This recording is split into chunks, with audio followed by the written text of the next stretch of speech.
Hi, everybody. Welcome back to the Infinite Danger Room. I'm Matt Price. I'm here with Chris Borthick. And today we're going to talk about Deep Space Nine. 2018 is the 25th anniversary of this program, which a lot of people consider the best of the Star Treks. Mm-hmm. We kind of want to give you guys the general idea of the show if you haven't seen it, or maybe if you have, if it's been a while. Talk about how it came about, talk about some of our favorite things about it, and just kind of give you a brief overview of one of these great Star Trek series as the show hits its 25th anniversary. So I'll throw it over to you, Chris. All right. The premise of Deep Space Nine, and it was kind of the what are they thinking when I think everyone heard about it concept of Star Trek, because Star Trek's always been on a starship, but the concept of Deep Space Nine was that the crew of Federation would be on a space station. Mm-hmm. And as the characters are introduced, this is during the time when the Next Generation is running. I believe the Next Generation was on season 5 at the time, and so to kind of give us some ties to the Next Generation, they did take Miles O'Brien, who was the transporter chief on Star Trek Next Generation, and pull him over into the cast of Deep Space Nine. Deep Space Nine is the concept of Deep Space Nine. The station is that the Federation is there to maintain peacekeeping and helping the Bajorans kind of get back on their feet after being occupied by the Cardassians. And this is actually a Cardassian station in orbit of Bajor, occupied by the Federation. So it has a lot of conflict already built in. You certainly see themes of sort of the Nazi occupation of France. Yes. The Nazis, the Nazi and the Jewish allegory is pretty heavy. The Bajorans are definitely kind of, if you were going to do a racial representation like that, I would say they are definitely the Jewish population. Deep Space Nine's main character is Sisko, who arrives on the station as a broken person who has lost his wife in the Battle of Wolf 359, where the Borg attacked, who were under the command of the assimilated Captain Picard from back in the day. So there's a lot of tension. He's kind of given up, and he really doesn't want this assignment at the beginning of the show. And this is the pilot I'm speaking of course. And so by the end of the show, he finds out that he is a chosen emissary of the prophets of Bajor, which are also referred to as the wormhole aliens, and they discover a great wormhole that lets them be across the galaxy in moments during the pilot, which is kind of the center point of Deep Space Nine. The station is moved to be the watchdog of the wormhole, and the to and from traffic stop from the wormhole. Right. And so all because of that, sorry, not to cut you off. Yeah. But, go ahead. it just goes from being sort of this place undergoing political upheaval that's not necessarily strategically important, to then becoming a very strategically important place. Yeah, and it's very interesting in Star Trek for a lot of reasons. First of all, there's a very spiritual aspect to Deep Space Nine, which is kind of where they explore a lot of, is this mysticism? Is this just science we don't understand, or an advanced being? Because the Bajorans see the prophets as their gods, but Starfleet sees them as aliens, and Sisko through the series kind of comes to see them probably as a little bit of both, I would say. And he has to deal with the fact that he's a spiritual figure, even though he's a military officer. And his first officer, to also balance this, is one of the Bajorans. So she sees him kind of as like a holy figure and looks at him with reverence, which makes him uncomfortable. There's a lot. It is sort of, and they play with it a little bit, that it's awkward for her to have somebody who's suddenly considered a religious figure is also her commanding officer and somebody she has to work with. So they play with that a little bit. Well, and that was going to be the second thing I was going to say about Deep Space Nine, and one of its great things is that it's also it's more conflict oriented than the other Treks, because Gene Roddenberry didn't want the Starfleet crews to have conflict, but Deep Space Nine got around that by having non-Starfleet people who could generate conflict for their Starfleet officers. So you have Kira, who's the first officer, not Starfleet. You have the Ferengi Quark, who is priceless, and of course you have Odo, the shapeshifter, who's Yeah. the alien, who also kind of just wants to do his own thing. Isn't necessarily Starfleet either. He's Right. in charge of security on the station. Right, But I guess they've got sort of a... I don't remember how the politics of it work, but... Well, he was the Bajoran security. He was the Bajoran people's security person on the station, so he had his own thing. He reported to Cisco, but he did not... He wasn't Starfleet, so he wasn't beholden to all of Starfleet's rules and regulations, and he expected people to behave a certain way, and he had his own authority where, for example, you couldn't have weapons on the promenade, even if you're a Starfleet officer. Nope.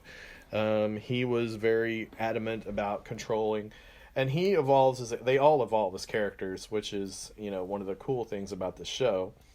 I've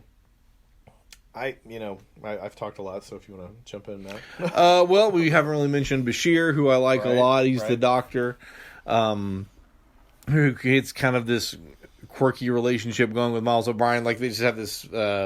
They hate each other at first. They start off beautiful. hating each other, and they kind of develop a friendship, and it's a slow burn over several seasons. They have a bromance before bromance was a thing. Yeah, they literally are besties by the very end of the show, which is really cool to watch as character development, because the first season they hate each other a lot. And by the end, they are crying almost because they're going to different assignments. Just oh no! So I mean, that's something that Deep Space Nine did more so even than Next Gen, and it's done on shows all the time now. So in retrospect, it may not seem as big of a deal, but this is still a time where most of the time at the end of the show you reset to status quo, and you could watch the episodes in any order. Right. And Deep Space Nine kind of actually said, well, no, if something happens here, this is going to affect how this guy feels about this thing down here, much more than other shows did at the time, I think. Right. Well, there was one other show that was doing it, and it actually gets some credit for improving Star Trek, I think, and that's Babylon 5. And I know I haven't ever actually watched the entire Babylon 5. I've watched some of it. I probably should sit and watch the entire thing. There are some people who feel like there was some, I don't know, there's some rivalry there, or like, okay, well, we have a space station show, and now you have a space station show. I mean, what all went on there, do you think? Well, what I've always heard at conventions and read some articles about, etc., is when Babylon 5 started, it was in competition with Deep Space Nine. And the thing that Babylon 5 had going for it was already doing all of this interwoven plot, character, war, builds up to wars, build up to epic conflicts, build up to all of that. So for me, if you're watching Deep Space Nine for the first time, you're not going to see as much of the flowing character development really begin in season 1. It kind of they do pick it up and play with it in season 2, 3, etc., and get really going. But I feel like, and from what the writers have said at conventions, like, you had this interwoven, really well-written story over here playing against them in the same sort of setting, so they had to kind of step up and start doing story arcs and start doing their own massive stuff to kind of compete and show, hey, we can do this too. And really, we're so much the better for it.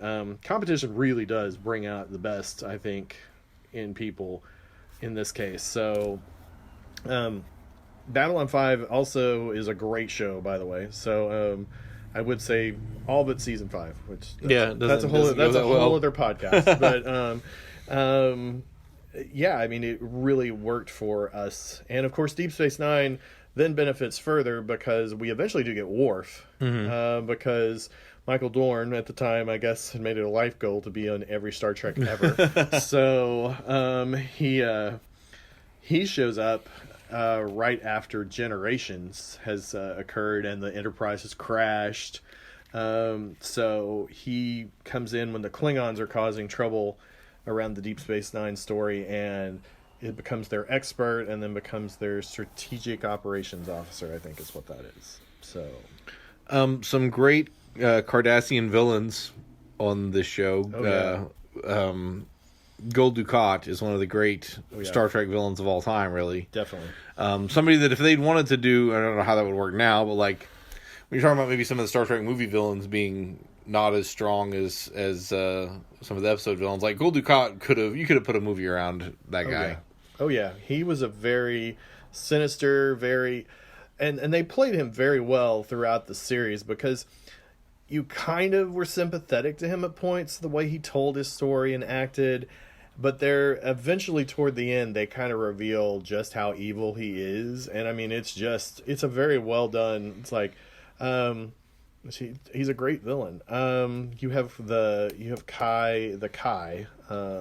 She's not the first Kai. Oh, the Kai Wynn. Yeah, she is.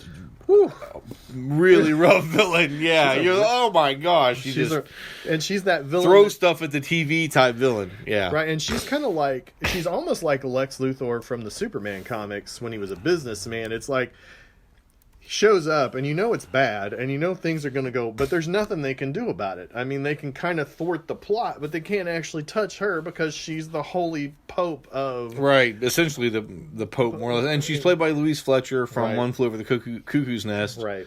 So... And she's brilliant. Absolutely brilliant as a villain. Yeah, she's amazing. The Dominion, we get the very scary shape-shifting family of Odo, who basically think anybody that's not a shapeshifter is lesser, disposable, and untrustworthy, so they're just going to take over everything.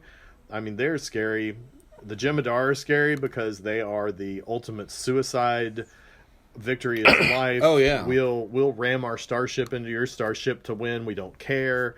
They're scary. So definitely great villains. Oh yeah, throughout the Deep Space Nine run. Well, and we also have to mention finally the antithesis to the prophets, which are oh gosh, what are they named? But they are basically the devils of the Bajoran world that want to have the wormhole for themselves, but they're also like timeless beings. They're fantastic too. I mean, they possess people. They get red eyes. And their entire plot is to free themselves. And this is the ending arc of Deep Space Nine. One of them is that they are trying to do a final holy war to free themselves from where they're imprisoned. And they use Gul Dukat and Kai Wynn as pawns in this game. So good. Also, something worth noting for 93, having a black lead actor, lead captain on the ship was maybe not completely not done before, but wasn't common. Right. So that was a good example of Star Trek kind of giving you some diversity and showing the different people could be in charge, which they followed up with Voyager with Kate Mulgrew. Yes. So Deep Space Nine also did a good job of having, while they did have these big arcs and huge villains, there were also some pretty great episodes were more minor character things where you just had to deal with, Quark was going to lose the bar or whatever. Right. Just different things happening on a more personal level that still made for pretty great episodes. Definitely.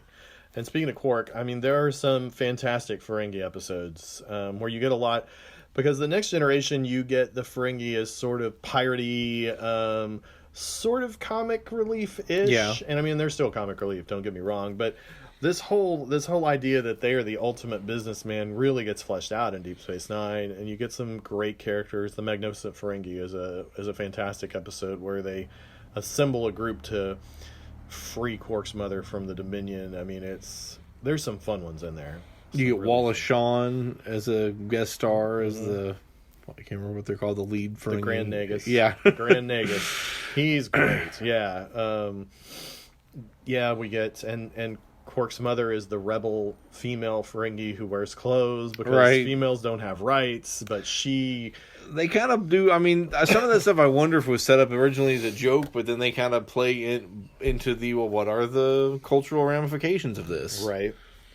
Well, and speaking of the running joke, one of the running jokes of the show also is Morn, the Cheers-esque character, the bald alien who's always sitting at the bar in Quark's, who never talks, but there's dialogue throughout the series where they're like, "Oh, I was talking to Morn last night. He would not shut up." But you never hear him talk. You even see a point where they think he's about to talk, and they cut to black at one of the episodes where he opens his mouth, and everybody's like, "Oh," and nope. So, I mean, they just do such a good job there. We also get the Defiant, the first warship that's Yeah. introduced in next generation in the Next Generation era. Very small, very tough ship. Makes an appearance in First Contact, doing some fighting with the Borg. And the other thing that Deep Space Nine gives us that we'd never seen before was the big war. The war with the Dominion and the Cardassians and all of that, when they really moved into the CGI realm of starships and space, they gave us massive space battles. It's one of the... I mean, I don't know that that's been done better on a TV series. It's even now. Its only comparison probably is Babylon 5, where they also did some things like that. But I think Deep Space Nine did it just a little bit better. So, but no, you're right. They haven't really done anything like that. Even the newest Discovery, they have space battles and they have some engagement stuff, but it's not Deep Space Nine. So you want to throw out any particular episodes that jump out in your mind? Oh, Lord. Well, there's always the Pale Moonlight, which is my ultimate favorite episode. I've talked about this when we did our Star Trek top lists, but to summarize, this is the episode where they're at a point in the war where the Federation and the Klingons are feeling overwhelmed against the Dominion, and they need the Romulans to join the fight, but the Romulans have got a peace treaty. So Sisko enlists the help of Garrick, who is the other fantastic Cardassian in this series, the simple tailor who was actually a almost James Bond-esque spy in reality. And yeah, he's a great character too. And so, he enlists his aid, and he says, whatever you have to do, which is a huge mistake on the captain's part. But basically, Garrick orchestrates an entire scenario where the ambassador gets, quote, quote, assassinated, but he makes it look like the Dominion has done it, so that the Romulans will believe that the Dominion were plotting the takeover of Romulus the whole time. And sure enough, by the end of the episode, the Romulans join the war, and it's really bookmarked and done well, because this entire thing is narrated as a captain's personal log, where it's flashing back to Sisko, his regrets, his notes on what went wrong, and at the very end, he says he can live with it and deletes the log, and it fades to black, and it's a good episode. So. On the lighter side, we talked about this one too, Trials and Tribulations. Oh, yeah. So much fun. Where they weave them in and out of the Trouble with Tribbles from the original series. Right. Fantastic. Just the technology is fantastic. Still looks good now. Uh-huh. And it's just such a great episode. Another one that I mentioned on my top 10 list when we did our list was The Visitor, where you see Jake grow up. And yes, that's a good one. Well, then we didn't mention, I don't think, but that is definitely worth watching. Maybe we mentioned it, Far Beyond the Stars. Yes, that's a good one. Where Sisko, and I don't remember the whole conceit of it, but basically he becomes a 1950s writer who's trying to write about this black captain of a space station and all the sort of cultural and racist stuff he runs up against as he's trying to do this. And it's just, man, it's a really great science fiction story. It's one of those things that, like, if it were like a Ray Bradbury story, you'd be like, I mean, it's just it's that good of. It's very well done. Yeah. Yeah, I was gonna say that's really good. Our Man Bashir is actually a really good one. It's I like that one. The Good Doctor has a penchant for James Bond-esque spies, and it's really a great episode. They play with it a couple times through the series. They also do several episodes where they introduce a nightclub character named Dick Fontaine, which you would think wouldn't work, but kind of ends up working. It kind of ends up being a cool thing. Yeah. Let's see. Some of these are. I apologize. Remembering the episodes is kind of a thing, but there are several really good Klingon episodes. Let's see, The Way of the Warrior, season 4, episode 1 is maybe one that you're thinking of, where he joins the. Yeah, that's the multi-episode one. Mm-hmm. That's a really good one. That's the Worf story. There's the episode where Worf and Gowron actually fight over the Klingon Empire, and Martok ends up in charge. There's trying to think of other episode titles. Sorry, everybody. Second Skin is a good one where Kira is kidnapped by Cardassians and they tell her that she's a Cardassian and she's replaced the actual Kira Nerys, and that one's also got like a trippy sci-fi quality to it. Like agreed. So there's a ton of great episodes. I don't even know. I mean, like most of them, it probably takes a little while to get going. Like the first season may be the slowest, but I still think even season 1 is definitely worth watching. Oh, I remember Valiant. Valiant is the episode where it's in the middle of the war, and a bunch of cadets have ended up in charge of a Defiant class starship, and they rescue Jake and Nog. And they end up thinking that they must complete the orders they've been given, even though they're basically a bunch of teenagers. Mm-hmm. And they end up getting killed trying to attack a Jem'Hadar warship. And it's got an interesting thing about Nog, who always wanted to be accepted, and this group accepts him. And Jake's trying desperately to talk them out of suicide runs and getting killed. And it's pretty interesting. Now, Duet is a first season episode, but it's pretty strong. It's a very strong one. I remember that one. Because the premise is the accountant, right? Yeah, that she thinks is a war criminal, and he's like, I'm just an accountant. And then he's like, hey, if we'd won, you'd be the terrorist. Right. And... Yeah, it's really good. So many strong episodes. I will say though, as with all series in Star Trek, it seems like the first season is probably the roughest one. It's still worth going through, but it's if you do start watching this, if you've never watched before, just know that it's going to get better when you hit season 2. There are some great bits in 1, but it will improve and really improves all the way throughout. Where 7 is still a great season. So agreed. Okay, cool. We kind of hit the high points there. I think those are some great performances. Yeah. If you haven't ever watched even any Star Trek, you could probably start with Deep Space Nine without really familiarizing yourself with the whole larger world. I mean, not that it wouldn't help, but I think you could just start right with Deep Space Nine, and it works. Yeah, I agree. Internally in and of itself, has internal logic and so on. So as it celebrates its 25th anniversary, I think it still holds up as a great series, still one of the great sci-fi series that we've had. Yeah, agreed. And I believe it's still on Netflix, and I think it's also on Amazon Prime. So if you have either of those, you have an easy way to start binge watching Star Trek.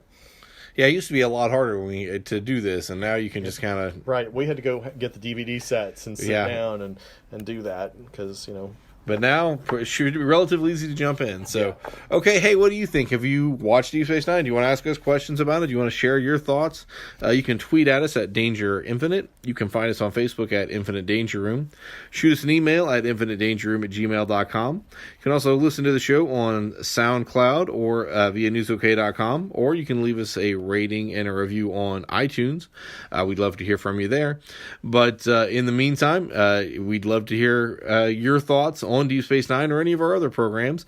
So for Chris Borthick, I'm Matthew Price. Thank you for listening.